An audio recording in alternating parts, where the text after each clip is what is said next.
Nasa ating po linya ang spokesperson po ng DSWD, si Ma'am Irene Dumlao. Ma'am, magandang umaga po. Magandang umaga, Manong Ted. Magandang umaga din po sa isa. Magandang umaga sa lahat po na sumusubaybay ng inyong programa. Ay, salamat po sa inyong panahon. Ma'am, hingi po ako ng ng mahabang pangunawa dito kasi marami ho kaming katanungan at baka po tayo mag-break in between po sa ating panayam. Pwede ho ba nating simulan lang po ang ating diskusyon, ma'am, para ho mas maintindihan ng publiko yung iba't ibang programa po ng kagawaran. Unahin ko lang po itong 4Ps natin, itong Pantawid Pamilyang Pilipino program. Ma'am, ano ho ba ang layunin nito? At ano ho bang ibinibigay ditong tulong? Okay, Manong Ted. Ang Pantawid Pamilyang Pilipino Program ay isa pong programa ng DSWD na ang layunin ay i-break ang intergenerational cycle of poverty sa pamamagitan ng pamumuhunan sa edukasyon at kalusugan ng mga children beneficiaries. Sa 4Ps po, may mga conditions na kinakailangan pong tuparin ang ating mga program beneficiaries para po makatanggap ng conditional cash grant.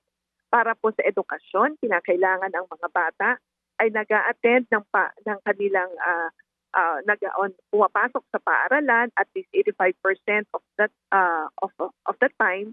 At para sa mga batang enrolled in elementary, sila po ay makakatanggap ng 300 pesos. Para naman sa mga batang enrolled in junior high school, sila po ay makakatanggap ng 500 pesos. For those enrolled in senior high school, 700 pesos naman po ang kanilang conditional cash grant, provided that they comply with the specific condition of the program. Para naman po sa health and nutrition cash grant na nagkakahalaga ng 750 pesos, dapat po ang ating mga program beneficiaries ay nag-avail ng mga health services sa kanilang mga local health centers at ang mga magulang ay dapat nag-a-attend po ng buwanang ng buwanang family development session. Ito po yung buwanang pag-meeting ng mga program beneficiaries natin. So once na-comply po nila iyan, matatanggap po nila yung kanilang conditional cash grant. Karagdagan po dyan, Manong Ted, ay yun namang pong buwanang rice subsidy na maaari din po nilang matanggap provided na sila nga po ay nakapag-comply doon sa ating conditions sa ilalim ng health and nutrition. So again, ulitin po natin, Manong Ted, pamumuhunan po ito sa edukasyon at kalusugan ng ating mga beneficiaries. Kaya napakahalaga po na tumupad po sila doon sa mga conditions na nabanggit po natin. Opo. So, ma'am, sino po ang tumutukoy kung pasok sa criteria po ang isang household? Ano ho ba ang criteria ho para po dito sa conditional cash transfer na ito, ma'am? Unang-una, Manong Ted, dapat po kabilang sila sa talaan ng mahihirap at na-identify na kabilang sa poorest of the poor. Gamit po natin ang listahanan or the National Household Targeting System for Poverty Reduction na pinapamahalaan ng DSWD. Pangalawa po, dapat na willing to comply with the specific conditions of the program, yung pong ating mga program beneficiaries. At once na sila po ay natukoy na nasa ilalim ng ating listahanan, kinakailangan din pong sumailalim sila sa eligibility check routine na kung saan tinitignan natin na yung mga mahihirap na pamilya ay meron pong anak 0 to 18 years old o merong pregnant women at the time of the enumeration. Dahil again, this is an investment in the human capital, kinakailangan po na yung mahirap na pamilya ay meron pong anak 0 to 18 years old po. Opo. Poorest of the poor, sino po ang tumutukoy nun para masabi ng isang pamilya ay poorest of the poor, ma'am? Ang tumutukoy po dyan, Manong Ted, ay ang DSWD. Gamit nga po natin ang ating National Household Targeting System for Poverty Reduction. It is a information system that was devised by the DSWD several years back na ginagamitan natin ng mga indicators in consultation with the Philippine Statistics Authority. Ginamit din po natin yung Family Income and Expenditure Survey na isinagawa rin po ng PSE, Manong Ted. Okay, so sa ngayon po, ma'am, more or less gaano po karami ang 4Ps beneficiary at usually po magkano ang maximum na tinatanggap po per family at gaano ito, ano po ang schedule, ma'am, na pagbibigay po ng cash? Okay. Manong Ted, sa kasalukuyan, nasa 4.4 million households po ang ating program beneficiaries. Yan din po ang ating target nakasaad sa ating General Appropriation Act. And ang amount po na tinatanggap ng ating mga program beneficiaries really varies dahil meron pong mga household na isa na lang po yung minamonitor na anak, meron naman pong mga household na minomonitor ay 2 o 3 pong mga anak. At depende rin po yung mga grade levels po nila. But kung halimbawa po na ang beneficiary natin ay maximum 3 yung anak enrolled in senior high school, so that's 700 times 3, that's 2,100. Then we add the health and nutrition grant, which is 750 pesos, so that's 2,850, plus 600 monthly subsidy, that's more than 3,000 pesos already. Ang bigayan po, Manong Ted, or release ng kanilang cash grant ay every 2 months, bi-monthly po iyan, Manong Ted, but we're currently working on revising that modality na kung saan mas pabibilisin po natin yung pong distribution ng ating cash grant. But for the meantime, every 2 months po muna yung release at direct po yan na dinideposito doon sa land bank cash cards ng ating mga program beneficiaries. Opo, so meron pong cash card na hawak itong mga 4Ps. Sino po ang may hawak ng cash card na ito? Yung mother, yung father, sino po? As per our program design, Manong Ted, ang cash guard ay binibigay po natin doon sa responsible member of the family. Usually, Manong Ted, sinasabi po natin, yung nanay po yan dahil siya po yung namamahala sa budgeting. But of course, naiintindihan naman po natin, in some households, wala po yung nanay. So, po pwede po yung tatay o po pwede naman po yung lolo o lola. Basta mahalaga po, ito ay hinahawakan ng responsible member of the household. Okay. Ma'am, gaano po kadalas kayo mag-update ng inyong pong listahanan? Yung pong listahanan ng DSWD, every 4 years po natin yan isinasagawa, Manong Ted. But because of the CBMS law, sunset na po ang listahanan, and in the coming years, DSWD will already be using yung pong community-based management system. Opo. At ito pong sinasabi nyo na dagdag na benepisyo po na bigas, paano po ang sistema naman doon para sa mga 4Ps? Yung naman pong monthly rice subsidy ay binibigay po natin in cash, Manong Ted. So, nakadagdag po yan doon sa halaga na tinatanggap na po nila or the conditional cash grant that they're already. Opo, so cash po pala ito, hindi in kind. So, mga magkano po naman ito na dagdag doon po sa monthly ng isang 4Ps beneficiary? It's 600 pesos, Manong Ted, na karagdagang subsidy para po sa mga beneficiaries. Okay, sige po. Yan po yung 4Ps. Ano ho naman itong assistance to individuals in crisis situations o AICS at ano po ang layunin nito? Okay.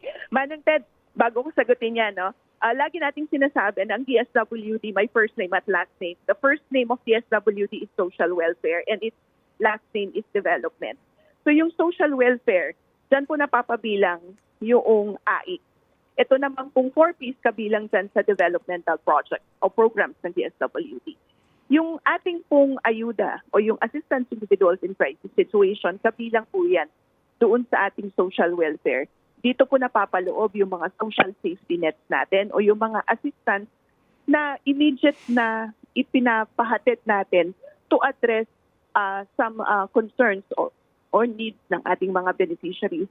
Kung kagaya nga po yung AIC natin, ibinabahagi po natin ito sa mga individual o mga pamilya na sumasailalim sa isang matinding krisis na yung kanila pong mga current resources ay hindi po sufficient para nga po matugunan yung pangangailangan na yan. Halimbawa po, Manong Ted, medical assistance. Meron pong miyembro ng pamilya na na-confine sa ospital at kinakailangan po ng matinding gastusin para dyan. So lumalapit po sila sa DSWD para po matulungan sila na mabayaran yung nga pong gastusin sa pagkaka-ospital ng miyembro ng pamilya. Dahil nakita natin, based on the assessment of the social worker, sumasailalim po sila sa matinding. Kailan po nagsimula itong AICS, ma'am? At sino ho ang maaaring lumapit po sa DSWD para po makakuha ng tulong pinansyal na ito? At hanggang saan pong kalaki ang maaari pong makuha ng tulong? Okay. Ang assistance to individuals in crisis situation ay matagal na pong ipinapatupad ng DSWD. Ito po ay isa sa mga regular na mga programa nito. At ito nga po ay ibinabahagi natin doon sa mga lumalapit po sa ating pong tanggapan. Ang halaga po ay depende, Manong Ted, doon sa assistance na hinihingi. Because po pwedeng medical assistance, pwedeng burial assistance, pwede namang pong food assistance, pwedeng transportation assistance, pwede rin naman na psychosocial intervention o pwedeng referral yung pong magiging tulong natin sa ilalim ng assistance to individuals in crisis situation. Opo. Yung halaga po, Manong Ted, nagbavari po iyan, depende doon sa assessment ng ating social worker at doon sa isinumiting mga documentary requirements. Bawat tulong po, Manong Ted, merong corresponding requirements para makapag-avail tayo ng tulong sa ilalim. Ito, halimbawa, let me just cite an example, yung burial assistance. Kinakailangan, Manong Ted, na yung lalapit po sa atin, meron po dalang death certificate, meron din po yung dala na yung pong contract nila doon sa funeral service provider. Nakasaad po kung magkano po yung total na gastusin nila o magkano yung outstanding obligation. And then, of course, yung ID.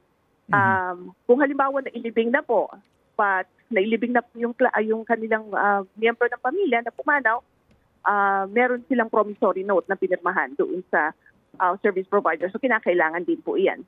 Pagdating po nila sa opisina naman ng TED, kakausapin po yan ng ating mga social workers. Isa po kasi sa napakahalagang isinasagawa ng social worker is to ascertain yung financial capacity of the client to address o sagutin yung pong pangangailangan nila. Ngayon kung talaga ma-establish na sa ilalim sila sa crisis, wala po talaga mga miyembro ng pamilya na maaari pong makatulong para tustusan yung pangangailangan po sa pagpapalibing, then that's the time that the social worker will come up with her or his assessment.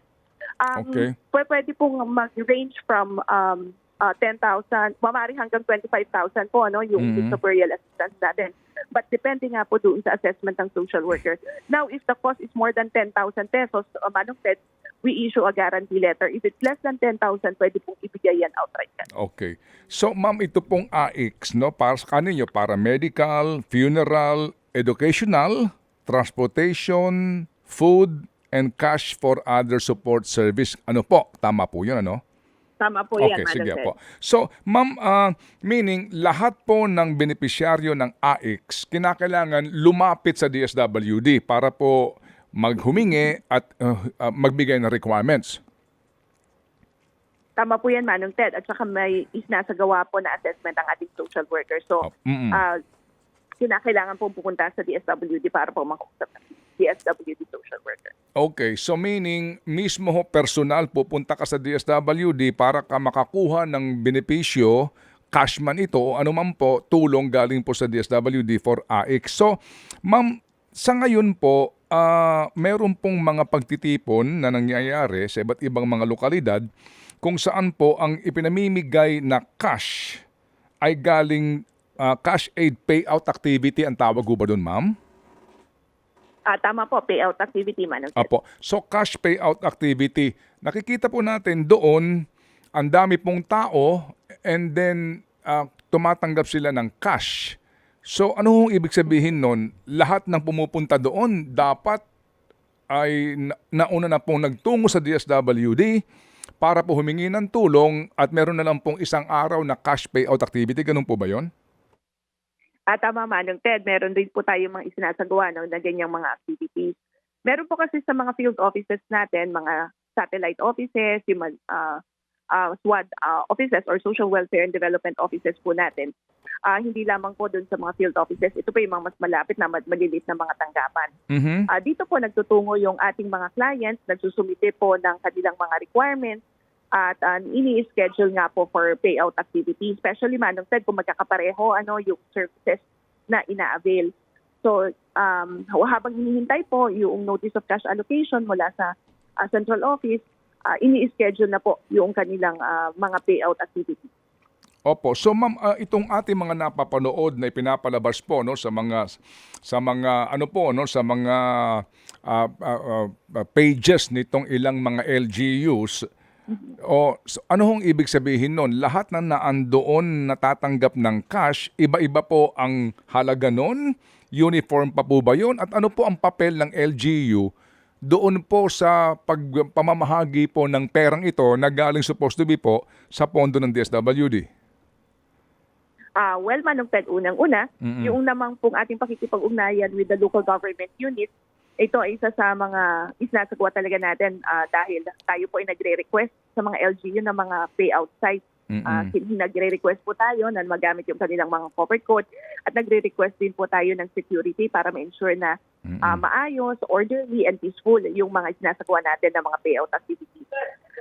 Gayon din po, tayo ay laging naman pong ginagawa ito ng DSWD na ini-inform yung ating mga stakeholders, especially that kapag magpapatawag po tayo ng mga payout activities, we need to mobilize also some personnel to inform yung pong mga beneficiaries na ito yung araw ng ating payout activity at ito po yung venue. So tayo nakikipagtulungan sa mga lokal na pamahalaan.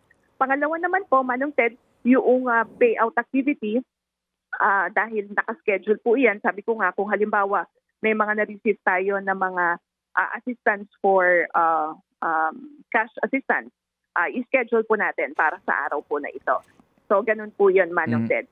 So paano po yan, ma'am? Dito po sa actual na cash payout activity na ito, wala na pong susuriin pa mga dokumento. Kumbaga, preparado na po yung listahan na ito ng DSWD, and we presume na lahat po ng dokumento submitted na at na validate na po ng DSWD ang your recipient?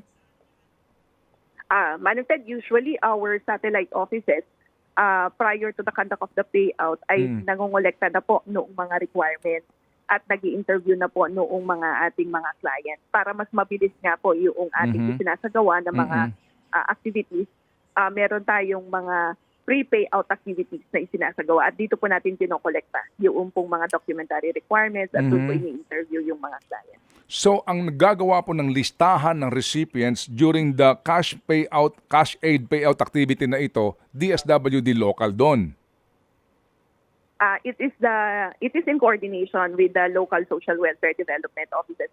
But malaki po yung participation ng DSWD personnel po, Manong Ted, dahil kami po yung nangongolekta nga po ng mga requirements at kumakausap dun sa mga clients. So, ibig sabihin, ma'am, bawat isang case study, bawat isang recipient po ng cash aid payout na ito, iba-iba ang kanilang kaso. Iba-iba dapat ang kanilang halaga ng tatanggapin. Ganun po ba yun?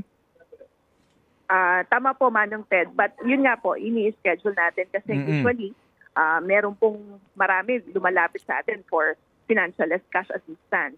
Marami rin po humihingi ng food assistance.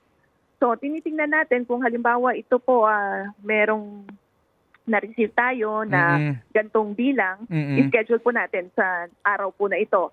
For medical assistance naman po, Manong Ted, syempre, iba naman po iyan at if you are to compare it with the other assistance that are being requested from the DSWD, mas konti po iyan. So, and mas rigorous po na yung requirements na hinahanap. So, pag ganyan po, issuance of guarantee letter ang kinakailangan, hindi po natin, pag minsan hindi po natin sinasabay yan, Manong Ted, especially if guarantee letter. But if outright cash, then that's the time that we conduct a separate payout activity for this client. Opo. Yes, ma'am.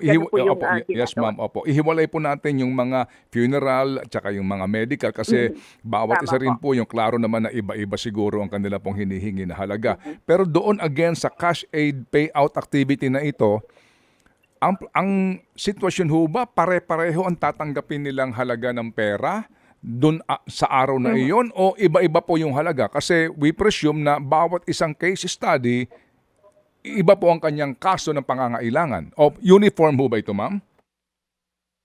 Pag halimbawa, nagsagawa tayo ng payout activity for today, most likely, Manong Ted, magkakapareho sila ng halaga na tatanggapin. Okay. And most likely, food assistance or cash assistance po yung kanila pong tatanggapin for that payout activity. Okay, sige And po. tama po iyon, Manong Ted, bawat individual po merong general intake sheet na fill upan nga po, no, para sa mga clients. So again, yung pong naghahanda ng listahan na ito ay yung local social welfare officer at yung kanyang staff doon. At dito po, hindi nagbibigay ng pangalan sa listahan ang sino man pong barangay official o local official. Tama po yan, Manong Ted.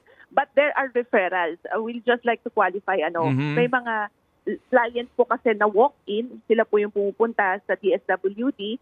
Meron din naman pong mga referred by local officials. We've always conveyed this, or we've articulated this even before, no, Manong Ted, na tayo naman, lahat po ng mga clients na tanggap natin. But ang mahalaga, meron pong lente ng social worker ng DSWD. Ibig sabihin, kahit refer po ito ng LGU, ang mahalaga, tinignan po natin na kumpleto yung kanyang requirements at na-interview po ng ating social worker and na-assess nga po na in crisis. Opo, okay. Ma'am, pwede ho ba kami mag-commercial break lang po na importante? Pwede ho ba namin kayong ma-hold na lang ho muna? Kasi importante po ito na maintindihan po ng mga kababayan natin ito pong proseso na inyo pong ginagawa. Kasi yung iba po, di ba, nakakarinig kayo ng mga reklamo, yung hindi daw ho nasama sa listahan, mga ganun, para maintindihan nila.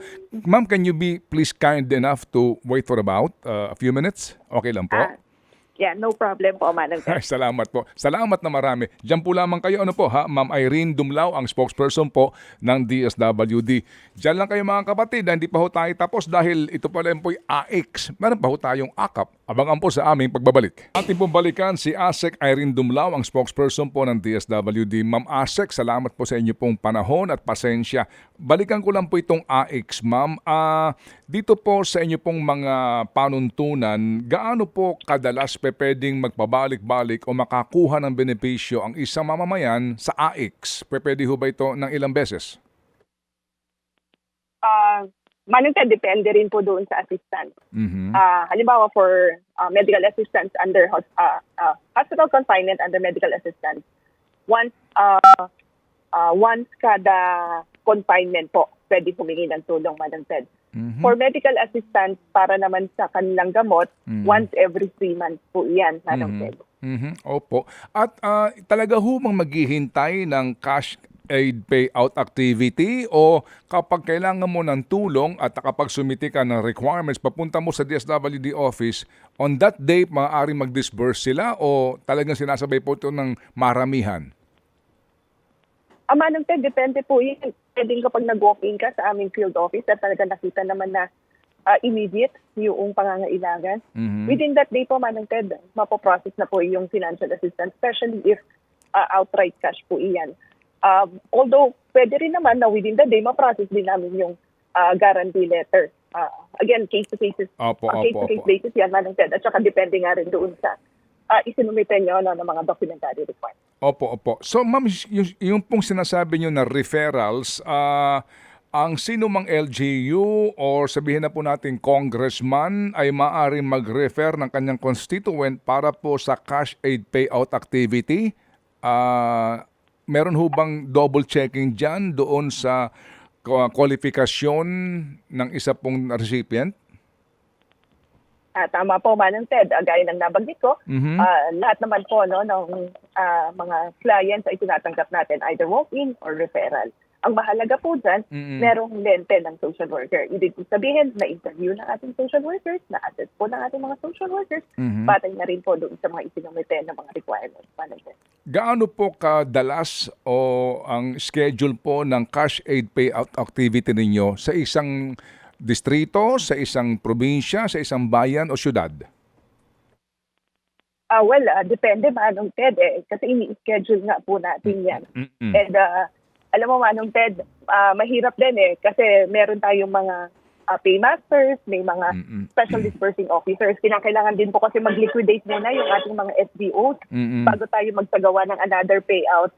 So depende po doon sa halaga na kanila nga pong na-release at kinakailangan kayo liquidate, then that's the time that we could schedule for another payout activity. Opo. Sa ngayon po, ma'am, itong AX, magkano po ang pondo nito sa ating pambansang budget ngayon? If you know. Okay. Yeah. Papunta po ako sa Senate kasi, Manong Ted, para sa ating current budget hearing. So, hawak ko yung ating cue cards para sa budget for the AIC. Yeah. Let me just check on that, Manong Ted. It's Medyo okay. marami Sige ito. po, sige Then po. I will give Di you bale, information. ma'am. Okay po, naintindihan namin. So, ito po yung sa AIX, ma'am. So, meaning, pwede po yung 4-piece beneficiary makapag-avail din sa AIX. That's correct, Manong Ted. Kasi maaari naman po na yung ating 4-piece beneficiaries ay sumailalim or sumasailalim sa matinding crisis. Maaari pong namatayan ng kanilang kamiyembro. Pero maaari din naman po na may terminal illness yung kanila pong member of the family. So, based on the assessment of the social worker, maaari din naman pong mag-qualify yung ating 4-piece beneficiary. Okay. Sa inyo po sa AIX record niyan, meron ho ba kayong record talaga na ang isa pong nakakuha na po ng benepisyo, halimbawa po ng cash aid, pupunta na naman po para sa educational, pupunta na naman po for transportation, pupunta na naman po for funeral, as in, kaya po ninyo ito sa inyo po record na masiguro po na naka-record ang lahat ng beneficiary at kung siya pabalik-balik na lang po, may doble na pong cash aid? Tama po iyan, Manong Ted. Meron po kaming sistema. We have a CRIS. At makikita po namin kung ang isang individual ay nag-avail po ng service for this particular period at kung saan po siya nag-avail. Kasi meron pong ganun, Manong Ted. Pwedeng pumunta siya sa Field Office 3 and then after a month pupunta siya sa Field Office NCR at dito naman hihingi ng tulong. Kung kaya nga po pagdating niya sa isang field office ay masasabihan po siya na hindi pa siya eligible na makatanggap dahil wala pa pong 3 months mula nung siya ay huling tumanggap nga po ng tulong mula sa DSWD. So, yes, there is a system that the DSWD. Opo. Magkano po ang pinakamalaking halaga na distribute ng DSWD sa isang cash aid payout activity, ma'am? Nang pare-pareho po yung amount. Well, I'll have to check on that, Manong Ted, ha? Balikan kita on that. Opo. Dahil marami kaming field offices, po, and then kinakailangan i-check ko doon sa bureau who's in charge of the AIC program. Okay, sige. Ano ho naman itong AKAP, itong Ayuda sa Kapos ang Kita program? Ano hong kaibahan nito kung meron man sa AIX? Okay, Manong Ted, yung naman pong AKAP, ito naman po ay social safety net and the same assistance. Pero ito naman ay binibigay natin doon sa mga kabilang sa sektor na kumikita ng minimum wage rate. Sila naman po ay, ang objective naman po ng ayuda para sa Kapusang Kita program ay para naman din makaution itong mga individual ito mula sa impact ng inflation. Sila po yung kabilang doon sa near poor because Manong Ted, we've always been helping yung kabilang sa poorest of the poor, but nakakalimutan natin yung sector, yung near poor, na kapag nagkaroon ng crisis, nagkaroon ng disaster, sila din naman po ay yung maapektuhan, and we worry na sila ay mag-slide down to poverty level. Kung kaya nga po, binibigyan natin sila ng mga social safety net para maprotektahan rin sila at hindi nga po mapabilang sa mahihirap na sektor. Ano ba ang kaibahan po ng poorest of the poor para po sa 4-piece at near poor? Okay, yun naman kung near poor, Manong Ted, sila yung mga kabilang kasi doon sa minimum wage earners, kabilang naman po doon sa low income earners, as opposed to or as compared to the 4-piece beneficiaries na noong sila ay unang na-enumerate, talagang wala pong pinagpupuhanan ng kita. At talagang minimum wage rate ay hindi nga rin po nila natatanggap pa na din. Opo. So yung pong near poor, ibig sabihin po, may mga trabaho po ito pero hindi sapat sa kanilang pangangailangan? Tama, Manong Ted. Sila yung mga kabilang doon. Sabi ko, tumatanggap po ng low income, or minimum wage rate. Opo. But, limited rin lang naman po yung kanilang po mga resources. So, kung poorest of the poor ang 4-piece, near poor itong AKAP. Sa AIX po, ano pong klasifikasyon sa mga maaari makahingi ng tulong? Well, Manong Ted, yung AIX kasi talagang, syempre, ang priority dyan ay yung mga indigent din po, yung poorest of the poor who are undergoing crisis. Talagang sila yung nakikita natin na wala rin naman talaga mapagkukunan to address yung pangangailangan pampalibing o para sa pagpapahospital. Opo. Ang priority dyan talaga yung mga indigent. Opo. So kung yung pong recipient po ng AKAP, ano po, ay near poor, it follows na maari din po silang, ito muna, magkano po ang matatanggap at papaano po ang sistema sa AKAP? Well, Manong Ted, ganun din po, pupunta rin po sa tanggapan ng DSWD, magsusumite rin po ng mga requirements. Kasi parang same rin lang siya doon sa assistance to individuals in crisis situation dahil meron din naman pong mga iba't ibang klase ng assistance na nakapaloob doon sa AKAP. So again, there are parameters, there are documentary requirements that need to be submitted to the DSWD, and again, there's an assessment that's being done by the DSWD social workers.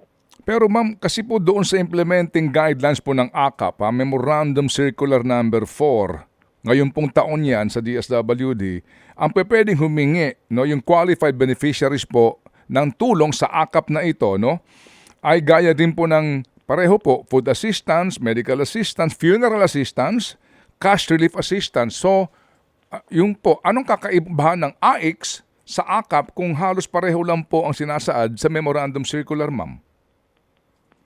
Yung target beneficiaries po niyan, Manong Ted. Actually, the Memorandum Circular Number 4 that you've mentioned has already been amended by MC25. It has also been issued this year. But para doon sa amendatory guidelines na ito, it has defined yung program coverage and the limitation. So dito mas in-specify kung sino yung mga beneficiaries natin na kabilang nga doon sa formal economy or yung mga minimum wage earners natin, and yung naman kung kabilang sa informal economy o yung pong mga low-income earners. So dito po naka-specify kung sino talaga yung mga karapat-dapat na makatanggap ng ayuda para sa kapuspang-sitang. Opo. Ano ba ma'am ang measurement na ginagamit para masabi na ang isa ay near poor, opo, at yung isa po naman ay poor? Kasi parang lumalabas po sa AIX ay para sa poor, para yung AKAP ay para sa near poor. Ano ba ang mga measurement ma'am dito? Meron, gaya nga po nung doon sa nabanggit ko kanina, Manong Ted, doon sa ating National Household Targeting System for Poverty Reduction, kinwalify niya po sino yung kabilang doon sa near poor at kabilang sa poorest of the poor. Although yung mga programs natin that we've been implementing in the past years have always focused on, always on the poorest of the poor. At nabanggit ko nga po kanina, Manong Ted, of course, we wanted to have a program also that will serve or cater yung kabilang sa near poor so that they will not slide down to poverty in case na magkaroon ng pong matinding na crisis, no, that would affect them, such as inflation or disaster. Opo. Yung pong nabanggit ko, yung pong how do we determine, of course, there are certain indicators, Madam Ted, na ginagamit po itong ating information management system to qualify who would belong to the poor and near poor and to the poorest of the poor. Opo, ma'am, kasi ma'am, when you say poor at near poor, pareho po naman nakakaranas yan ng inflation effect, di ba? So, ba't pa kinakailangan paghiwalayin yun? At bakit hiwalay pa ho yung tawag sa programa at hiwalay pa po yung budget? Kayong iisa lang naman ang ganyang gustong gawin na tulong, ma'am. Ano kayang paliwanag doon? Yeah, I totally understand your point, Manong Ted.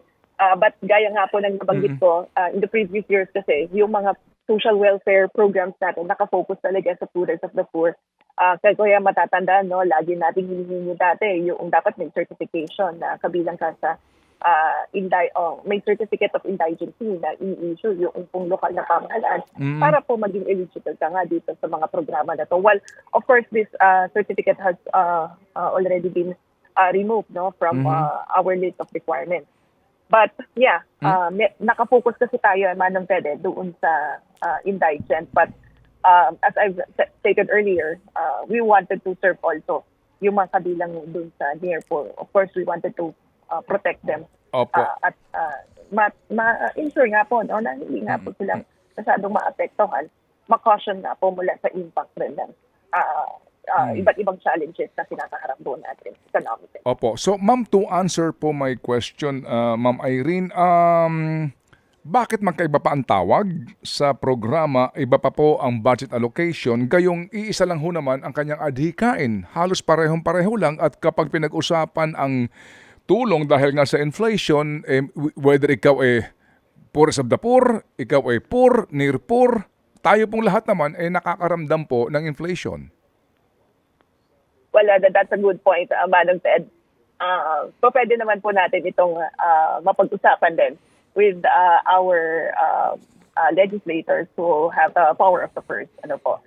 Pwede itong maging isa sa mga discussion, especially that we are in the process of deliberating the budget for 2025. Opo. But the Secretary and the Department agrees with that particular kind of reasoning na pareho lang naman itong dalawang ito, practically.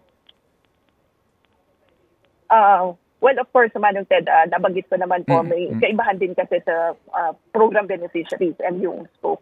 While pareho po sila ng objectives, no? That is, of course, to protect yung ating mga kababayan mula nga po sa mga iba't ibang impact ng mga challenges na kinakaharap natin, gaya ng nabanggit ko kanina.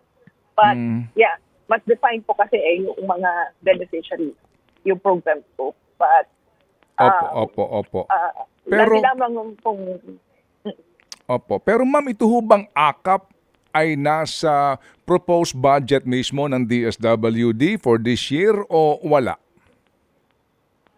For 2024, Manong Ted, hindi po siya kabilang dun sa National Expenditure Program, but nakapaloob po siya sa General Appropriations Act. Yes, ma'am. Kung kaya nga po, the DSWD immediately formulated the guidelines for its implementation. So meaning hindi ho naman kayo humingi nito at ito po ay nailagay na lamang nang ipinasa na po ang 2024 GAA. Yes, Manong Ted, nakapaloob na siya sa GAA ng 2024. Opo. And then kayo po ay naobliga na gumawa ng guidelines kung paano po ang distribution nitong AKAP for this year. Tama po, nakasaad din po yan doon sa GAA. At yan din naman po ang ginawa ng ating pong ahensya. Opo. But so again, to answer my question, basically, ano lang talaga ang pagkakaiba nitong AKAP sa AIX? Again, please, I hope you don't mind me asking again. Yes. Opo. It's okay, Manong Ted. Yung pong program beneficiaries natin, malinaw po doon sa ating guidelines na yung AKAP ay para sa mga beneficiaries natin na kabilang. Ang mga beneficiaries nito ay para sa mga individual, mga pamilya na kabilang po sa mga minimum wage earners at mga low-income earners. So, ma'am, ito hong sa AKAP, magkano po ang tinatanggap o binibigay po ninyong pera sa bawat recipient sa inyo rin pong payout activity, cash payout activity, ma'am? Well, kagaya nga rin po doon sa AIX, Manong Ted, depende po doon sa hinihingi na tulong, depende rin po doon sa assessment ng ating social worker, at depende rin po doon sa requirements na isinumite. So maaari rin naman po na maximum of 10,000 for the cash assistance, na basta outright cash po iyan at hindi higit ng 10,000, maaari po tayong makapagsagawa ng mga payout activities. But again, kung ito ay higit sa 10,000 piso, mag-i-issue po tayo ng guarantee letter. Hindi naman po pinakailangan na magsagawa nga po ng payout activity. So ito pong activity po ng cash and payout para po sa AKAP, pareho rin po na nangyayari sa AIX. Same lang po ang lahat? Po pwede, when you say same po, Manong Ted, pwedeng pareho po sila doon sa halaga, pwedeng pareho doon sa type of assistance na hiningi. Pwede rin naman po na doon sa pagsasagawa ng payout activity natin. May pagkakapareho sa modality at sa program doon sa overall program design. But kung titingnan again natin yung ating mga umiiral na panintunan, may pagkakaiba po doon sa programs po, particularly sa mga beneficiaries. So pwede ho ako'y nakatanggap na sa AKAP, pwede pa rin po ako makatanggap sa AIX? In 3 months, Manong Ted, hindi po pwede.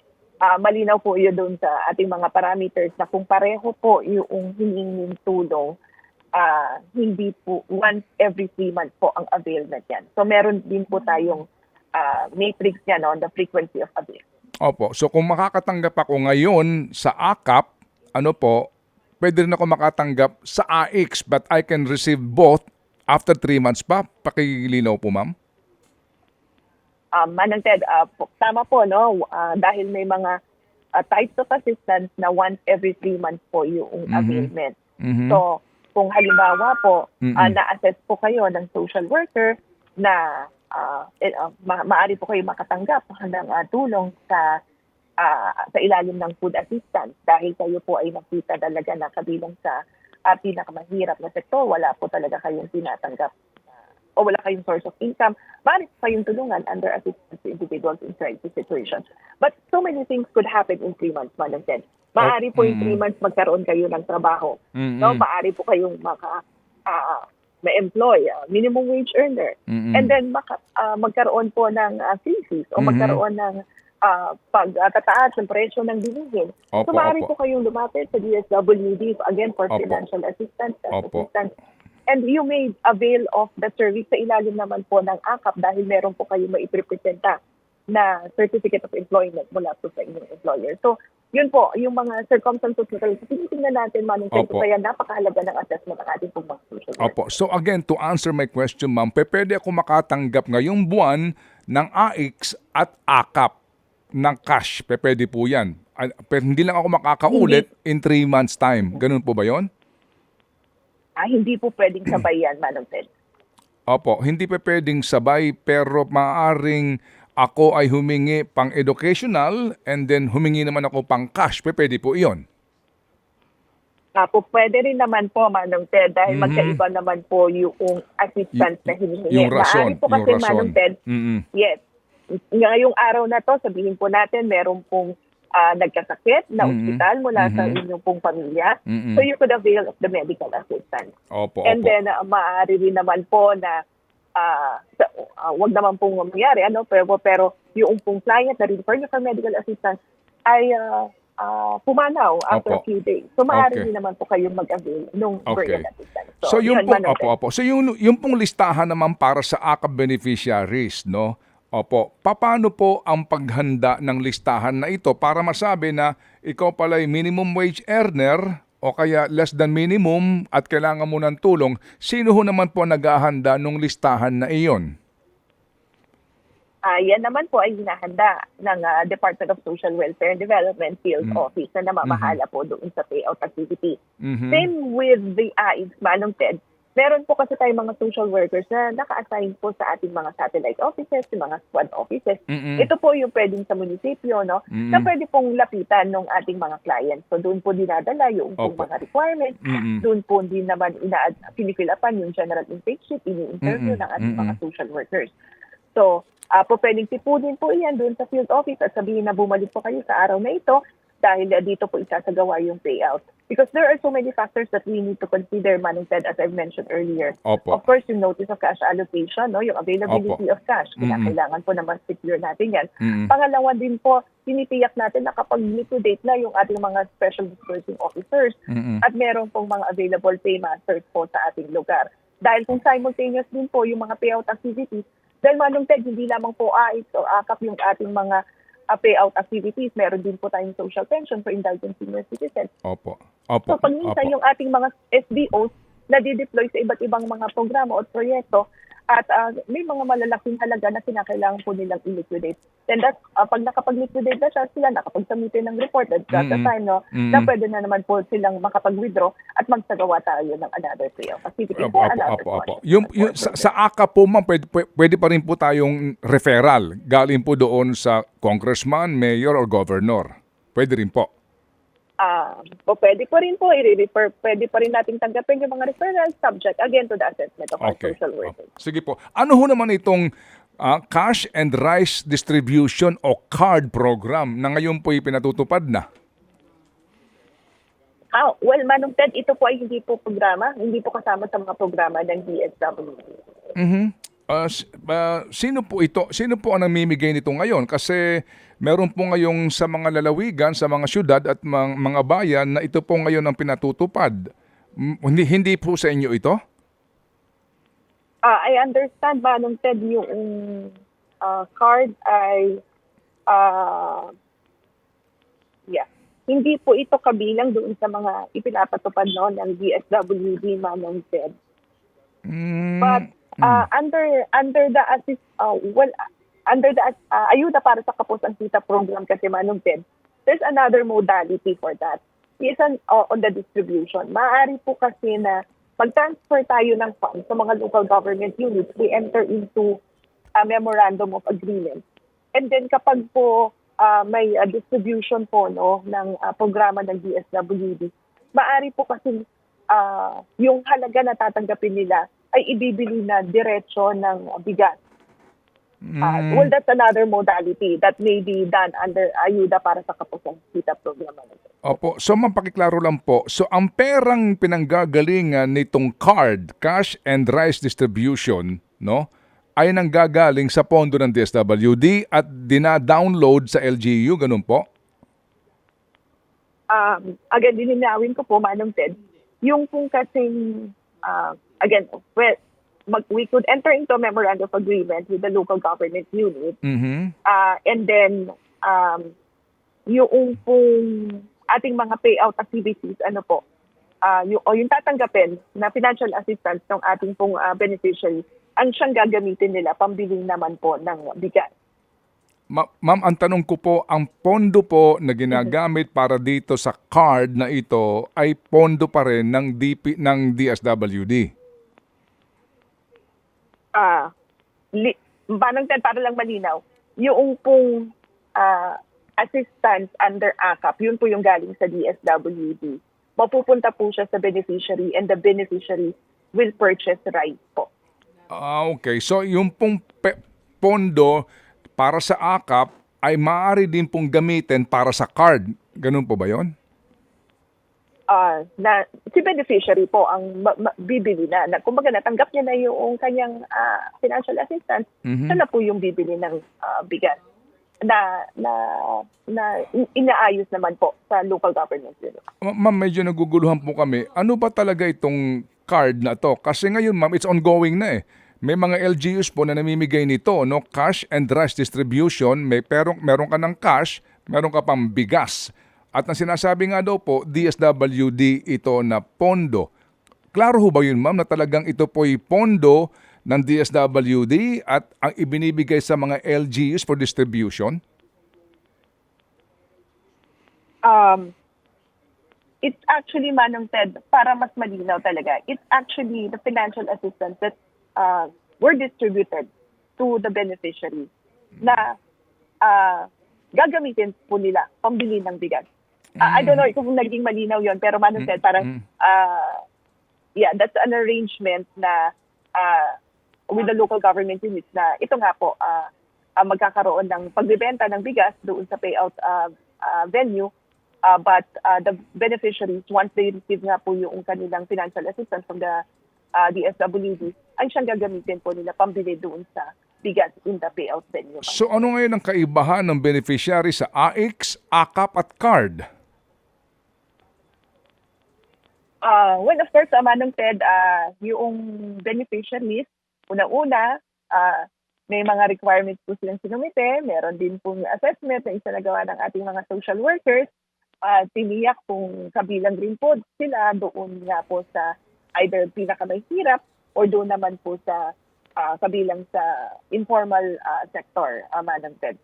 At sila nga po ay natukoy, batay na rin po doon sa mga isinumite nilang mga requirements. Meron bang actual na implementing rules o guidelines itong card na to? Manong Ted, yung pong CARD, again, hindi po kasi iyan kabilang doon sa DSWD list of programs. So, again... Na nabanggit ko lamang po that there's a modality under the AKAP program na maaari nga pong magkaroon ng ganyang pong execution ng distribution ng rice para dun sa ating mga beneficiaries using, of course, the assistance that they have received under the AKAP. So yung modality na binabanggit nyo para sa CARD na ito, LGU na ang bahala dito? Meaning, maaring yung 4-piece ko sa aking lugar, yung AX recipient ko at AKAP recipient ko ay recipient din ng card? Tama po, Manong Ted. Doon sa ating umiiral na panuntunan, nakalagay po na yung pong mga LGUs ang magiging responsible din po doon sa doon sa proper disposition o the disbursement at liquidation nga po noong mga funds na ah, magagamit para dito sa modality na ito under the AKAP program. At ito yung sinasabi ko na maaari tayong transfer of funds naman for the implementation of rice assistance management. Opo. Pero yung pera na yon hindi dina-download yun sa LGU, ma'am. DSWD ang disbursing office pa rin dito, yung local po doon sa lugar? Manong Ted, linawin ko po yung DSWD national, yung po yung nandun sa field office. Pero meron po tayong DSWD, yung municipal or city social welfare development office. Ito naman po ay doon sa local government unit dahil devolved nga po ang social welfare. But the fund is coming from the fund for card is coming from the national DSWD. Dina-download po. Sino ang nagdi-disburse? Ang pera po ba? Sino po ang nagdi-distribute dito? Yung DSWD na local o yung LGU mismo po? Yung office ni mayor, office ni congressman o office manunino? Well, nakasaad po iyan, Manong Ted, doon sa Memorandum of Agreement na i-execute ng DSWD with the local government unit. So, maaari naman po na i-force po nila doon sa kanilang municipal social welfare development office. So, again, dina-download doon sa LGU yung pera? Merong modality, Manong Ted, na gano'n nga po, na downloading doon sa local government unit. So kapag ganon, bahala na din ang LGU sa identification ng recipient? Well, of course, kinakailangan po na sumunod pa rin po doon sa guidelines na isinet ng DSWD. So, if this is AKAP program, kinakailangan na yung parameters na nakasaad po doon sa guidelines natin, Manong Ted, ang masusunod. At yun naman po ay nakalagay din po that will be clearly stipulated doon sa ating memorandum of agreement with the local government. Opo. Ma'am, yun pong sinasabi ni Secretary Gatchalian na para hindi mahaluan makulayan ng politika, pinagbabawal ang mga politiko sa mga payout po na ginagawa ho ninyo. Ma'am, sa ngayon po naglipa na senador na kumakandidato, incumbent sa lahat ng AIX at AKAP distribution na andun siya. Nandun siya mismo, present, official po ng Kamara, congressman sa distrito, na andun po silang lahat, ma'am, sa kanilang ipinapakalat na mga video, sa kanilang mga Facebook accounts. Ano po ang inyong reaction dun, ma'am? Well, of course, gaya nga po ng in-intimate ko in my previous interviews, Madam Ted, with you, lagi natin sinasabi na we value yung partnership ng DSWD with the different stakeholders. Kabilang po dyan yung mga legislators natin, yung mga mayor natin, yung mga governors. So, maaari po silang pumunta, mag-observe doon sa mga isinasagawa natin ng mga payout activities because these are their constituents. Ito po yung mga tao pinagsisilbihan nila. Ito yung mga taong binirepresentan nila. So, maaari naman po sila magtungo doon to observe and make sure na maging maayos po yung mga isinasagawa natin ng mga payout activities.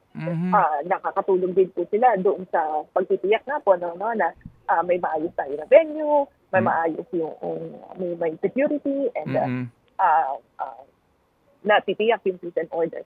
So, yes, we welcome them to be there to observe and of course, lagi lang nating pinapaalala na malinaw pong masabi na yung isasagawa na payout activity ng DSWD ay programa ng DSWD at ang pondo ay galing nga po sa DSWD. Pero ma'am, hindi lang po sila naandun to observe. We can see them nasa stage, may hawak na mikropono, bago mamigay po ng pera, naandun sila nagtatalumpati at yung iba nga pong kandidato ngayon, naandun present. So ang dating po, yung pera, na ipamamigay dahil para bagang lumalabas na ito po'y galing sa mga politikong ito. Well, with that, Manong Ted, lagi natin pinapaalalahanan ng ating mga field offices na tiyakin naman po na hindi nga po magamit yung ating mga programa for other intent. Meron din tayong mga panuntunan on that, on how to insulate our programs and services from political interferences. So, it's good na nababanggit niyo po sa amin so that we could again reiterate our guidelines, remind also our workers no to make sure na ito pong mga programa ng serbisyo natin po pinapatupad ay hindi nga po mahahaluan ng kung ano pang mga Opo. mga activities that would further or that would advance the agenda of Samahan. So ma'am, gaano po dyan kaseryoso ang kagawaran? Kasi sabi po ni Sec. Rex Gatchalian, hindi pinapayagan ang mga politiko na sila mismo ay nando doon sa pamimigay ng pera to avoid giving the impression that the cash aid came from the politicians. So di ho ba't nagkaroon nga dati ng suntukan pa dito sa isyong ito, di po ba? So gaano po kaseryoso dito ang kagawaran kasi mukhang iba pong aming napapanood ngayon na ipinapangalandakan ng mga kampo ng mga politiko. Well, of course, we're very firm in our position, Manang Ted, na kinakailangan talagang i-insulate natin yung programa ng DSWD and maabisuhan o ma-inform yung ating mga clients and beneficiaries na yung pong tinatanggap nila ay galing nga po sa DSWD. That has always been the position of the department. At lagi nga natin sinasabi na we are promoting active citizenship. That's part of empowering our beneficiaries. We provide them the information. The information is vital kasi for them. No? So pag nalaman nila na ito pong mga tinatanggap nila ay galing sa DSWD, then their decisions come election period will not be influenced, of course. Pero pero ngayon Ma'am Irene, ang problema Ma'am Irene kasi yung mga tarpaulin ng mga politiko sa buong lugar punong-puno ito ng mga mukha at mga pangalan nila doon. Ang DSWD ho ba walang panuntunan at pagbawal ito? May panuntunan po tayo diyan, Manong Ted. In fact, we've reminded our field offices na dapat yung pong mga payout activities natin, yung mga tarpaulins na itinapaprint nila, dapat ang nakasaad lang po diyan ay yung nga pong pangalan ng activity, yung date at yung venue. And of course, it should just carry the logo of the DSWD and the Bagong Pilipinas logo. So again, we'll just make sure to reiterate this policy doon po sa ating mga field offices. And we'll closely coordinate again with our partners, with our stakeholders, and remind them na dapat nga lang po yun lang pong mga nasa panuntunan natin ang dapat pong masunod. Opo. And then ma'am, in closing po, hindi ba ma'am ang layunin po ng mga programa ng DSWD ay para po sa poverty alleviation, para po pababain at bawasan po at puksain kung maaari nga lang po ang kahirapan. And then ito po ngayon, meron ka ng 4Ps, meron ka pang AX, meron ka pang AKAP, meron ka pang card. Pero ma'am, sa gitna po ng lahat ng mga ayudang ito, bakit po sinasabi ng mga Pilipino na marami pa rin sila na nakakaranas po ng hirap o sinasabing ang turing sa kanilang mga sarili, mahihirap sila? Una-una, Manong Ted, lagi natin sinasabi, poverty kasi is multidimensional. Magkakaiba po ng dinadanas ng mga kababayan natin. Meron pong maaaring nagugutom, maaari rin pong malnutrition, maaari rin naman pong edukasyon, yung punto ng pagiging ng kahirapan na dinaranas nila. Kung kaya nga po iba't iba yung mga programa na ipinapatupad din ng DSWD to address the specific needs of our clients or ating beneficiaries. Pangalawa po, we recognize that it takes the whole of nation para po masugpuo natin yung problema nga po ng kahirapan. Kinakailangan po magtulong sa pamahalaan, kinakailangan din pong maging kasapi natin o sa pagtugon ng mga problema o ng mga issues, yung private sector, the NGOs and the civil society again. So, a whole of society approach is necessary to address the problem. And gaya nga po ng nabanggit ko, may mga iba't ibang programa rin at serbisyo ang pinapatupad ng DSWD. Merong tayo mga social safety net, but napakahalaga rin po yung mga development projects na ipinapatupad ng DSWD.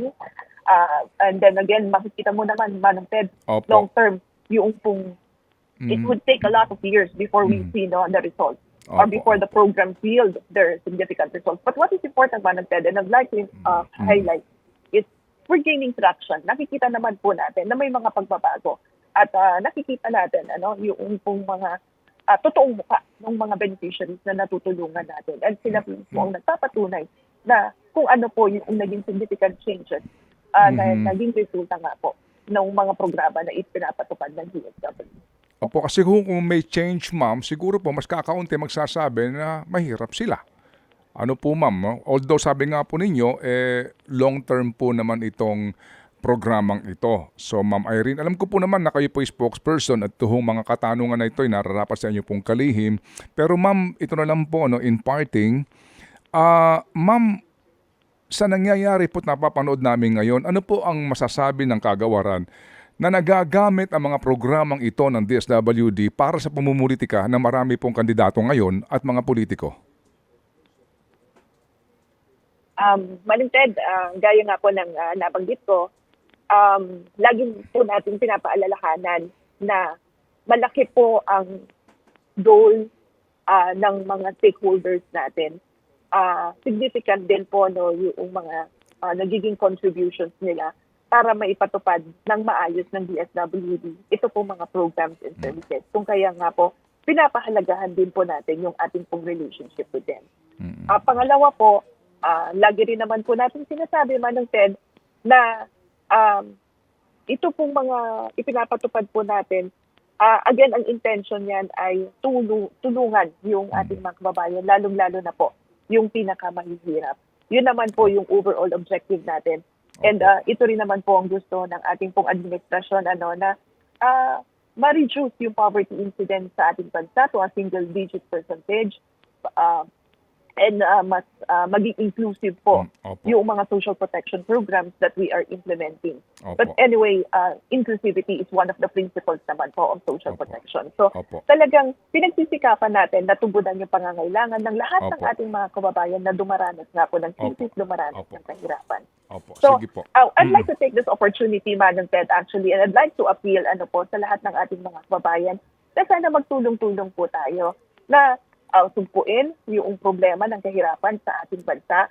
And we would appreciate it sa DSWD if there are issues, there are recommendations, there are gaps that nakikita nyo po doon sa implementasyon ng mga programa. Because from there, doon po mas mapapagbuti ng ating kagawaran yung implementasyon ng mga ito at magiging basihan din sa pag-review ng aming mga polisiya.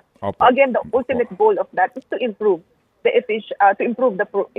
implementation of our program. Sige po. Okay. So again, it really takes a whole of government, a whole of society para po masolusyonan natin yung problema ng kahirapan sa ating bansa. Sige po. Ma'am Irene, muli po salamat na marami sa inyo pong panahon na binigay po sa aming programa. Thank you po, ma'am, sa ulitin po. Thank you. Ted Filon at DJ Chacha. Ngayon, nasa Radyo 5, 92.3 News FM. Monday to Friday, 6 to 10 a.m.